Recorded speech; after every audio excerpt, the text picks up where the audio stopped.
আর্থ point. আর্থ হলো পৃথিবী, আর এই পয়েন্ট হলো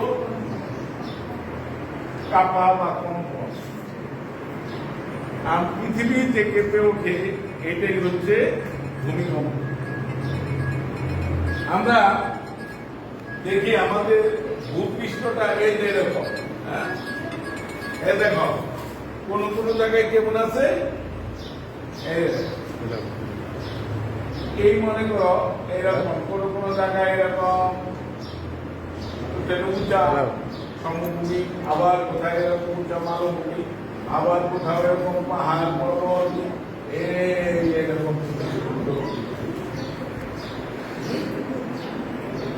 এখন এই প্রকৃতির মধ্যে কি করলো, বিভিন্ন কারণে পৃথিবীতে ভূমিকম্প হয়। যেমন এই আমাদের এই ভূপৃষ্ঠ, এটা আমরা যে এখন যেখানে দাঁড়িয়ে আছি, এই মাটি সৃষ্টি হইতে কয়েকশো কোটি বছর লাগে। এই পৃথিবীর বয়স 500 থেকে 550 কোটি বছর। কত? 500 থেকে 550 কোটি বছর এই পৃথিবীর বয়স। এই বয়সের মধ্যে যখন এই পৃথিবীর সৃষ্টি হয়, পৃথিবীর প্রথম ছিল একটি জ্বলন্ত অগ্নিকাণ্ড, বাষ্পীয় গ্যাস খালি বের হয়। যেমন আমরা পাতিলের মধ্যে যদি পানি গরম করি তাহলে দেখবা খালি বাষ্পের মতো বের হয়ে যায়।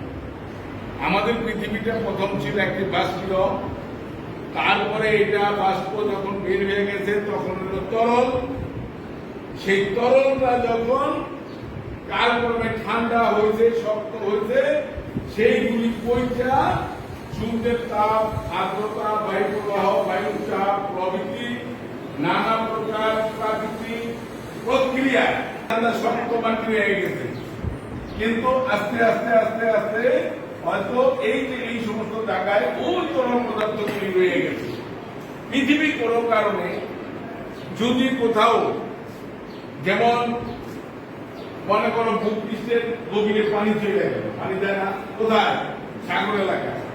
সাগর এলাকায় এই যে দেখো, এই যে এইখানে আমরা দেখাইলাম কি, এটা সমতল ভূমি, হ্যাঁ, এইখানে দেখাই, এটা এই যে এইখানে ধরো, এইটা মনে করো একটা সমুদ্র এলাকা, বিশাল সমুদ্র এলাকা। এখন এই সমুদ্রের মধ্যে এইরকম গভীর খাত, তো দেখো কত নিচে, মাটির কত নিচে।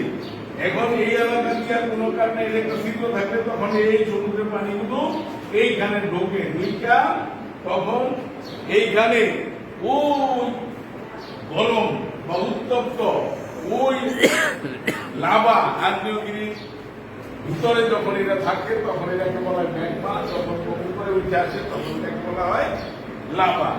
এই ম্যাগমার মধ্যে তরল গলিত পদার্থ, যেগুলি একদম আগুনের মতো গরম আগুন দিয়া, যেটার মধ্যে তোমার লোহা দিলে লগে লগে বইলে দেবে, লোহা দিলে সাথে সাথে বইলে দেবে 3000, 4000, 5000 ডিগ্রি সেলসিয়াস তাপমাত্রা।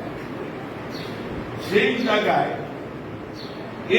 এইগুলি যখন এই সমস্ত পানি যখন ওই তরল পদার্থে পড়ে, তখন ওই তরল পদার্থটা এইরকম ভাবে হঠাৎ করে একটা প্রেশার ক্রিয়েট করে।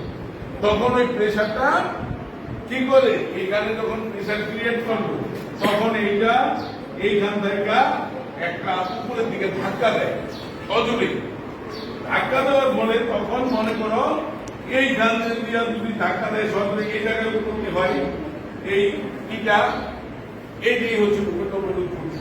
ওই যে জায়গাটা পানিটা গিয়ে পড়ছে, যে জায়গাটা ধাক্কা দিচ্ছে, অথবা এই পদার্থটা এই দিকে এইখান থেকে ধাক্কা দিতে পারে, অথবা এইখান থেকে দিতে পারে, অথবা এই দিকে ধাক্কা দিতে পারে। এখন যে জায়গা থেকে ধাক্কা দেয়, এখন যদি এই সরাসরি এইখানে উৎপত্তি হয়, এটাকে উৎপত্তি স্থলকে বলা হয় কেন্দ্র বা সেন্টার। কেন্দ্র বা সেন্টার, এটা হলো ভূমিকম্পের উৎপত্তি স্থল। এখন এই সেন্টার থেকে সরাসরি এটাকে বলা হয় এপিসেন্টার। এপিসেন্টার মানে কত, বাংলা হচ্ছে যাকে বলা হয় উপকেন্দ্র। এটা হলো কেন্দ্রের উপকেন্দ্র। এইটা হলো ভূপৃষ্ঠে আঘাত করে। এটা এই জায়গায় হইতে পারে, বা এই দিকে হইলে এই জায়গায় হইতে পারে, অথবা এইখানে হইতে পারে মাটির পানির নিচে, অথবা এইখানে হইতে পারে, অথবা এইখানে হইতে পারে মানুষ এইখানে, অথবা এই পাহাড়ের টুকরায় হইতে পারে। কিন্তু এই জায়গায় উৎপত্তি হয় তাইলে এই জায়গায় উৎপত্তি হইল তখন এই পাহাড়ের টুকরায়।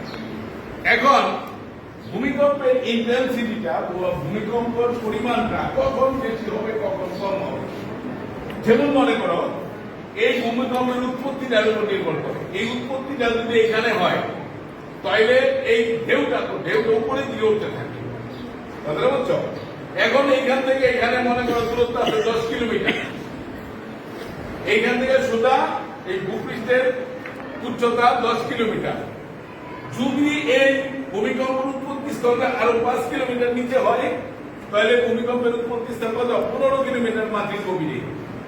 যদি এখানে 8 কিলোমিটার হয় তাহলে 8 কিলোমিটার গভীরে। এখানে 5 কিলোমিটার হয় 5 কিলোমিটার গভীরে। এখানে 3 কিলোমিটার হয় 3 কিলোমিটার গভীরে। এখন প্রশ্ন হচ্ছে এইটা যত গভীরে থাকবে তত ভূমিকম্পের পরিমাণ, তত ধাক্কাটার পরিমাণ কম হবে। তোমাকে যদি আমি বলি এইখান থেকে দৌড়ে এটা ধরো, লগে লগে দৌড়ে এটা লাগবে। তোমার যদি বলি ওই বেশ থেকে ধরো দৌড়ে দিতে সময় লাগবে। তোমার যদি বলি ওই আলাদা ধরো দৌড়াইতে সময় লাগবে। তোমার যদি বলি ওই স্কুল ভবনের ওই বিল্ডিংটা ধরো তাহলে আরো দৌড়াইতে সময় লাগবে। তুমি যাইতে যাইতে হরা নিয়ে দেবা। এইখানে এরকম এই উৎপত্তি স্থল এটা তো একটা ঢেউ, ওয়েব। এই ওয়েবটা এরকম ভাবে যেতে যেতে এরকম কাঁপতে কাঁপতে থাকে, কাঁপতে কাঁপতে যেতে যেতে যেতে যেতে এই জায়গায় যদি এখানে 15 কিলোমিটার গভীরে হয় তো 15 কিলোমিটার যেতে যেতে এটার ইটা কমা যায়, পাওয়ারটা কমা যায়। এই জন্য ওই ধরনের ভূমিকম্পের ম্যাগনিটিউডটা কম থাকে, বুঝতে পারছো? আবার যদি এইখানে হয় 10 কিলোমিটারে তাইলে এই 15 থেকে বেশি হবে পাওয়ার। আবার যদি 8 কিলোমিটার হয় তাহলে এইটার পাওয়ারটা বেশি হবে। আবার যদি 5 কিলোমিটার হয় তাহলে এইটার পাওয়ারটা আরো বেশি হবে। আবার যদি 3 কিলোমিটার হয় তাহলে এইটা মনে করো এই ভূমিকম্পটাই একেবারে বাড়ি ঘর রাস্তাঘাট ভাইয়া চুইরা দশ করে ফেলাই। কি বুঝতে পারছো? তাইলে ভূমিকম্পের মূলটা কি? ভূমিকম্পটা উৎপত্তিটা কোথায়? এটা যদি বেশি গভীরে উৎপত্তি হয় তাহলে এটা বেশি ক্ষতি করতে পারে না। আর যদি এটা যত উপরে হবে, কারণ এটা শক্তিটা তখন বাইরে যায়, বুঝো নাই? শক্তিটা তখন বেশি হয় এবং এই কারণে এই যত শক্তি কম হবে তত যত গভীর হবে শক্তি কম হবে। এই যে দেখো এইখান থেকে এটা তো তরঙ্গ বা ওয়েব, এই একটা ওয়েব দেয় সোজা, এটা হইল উপকেন্দ্র। এই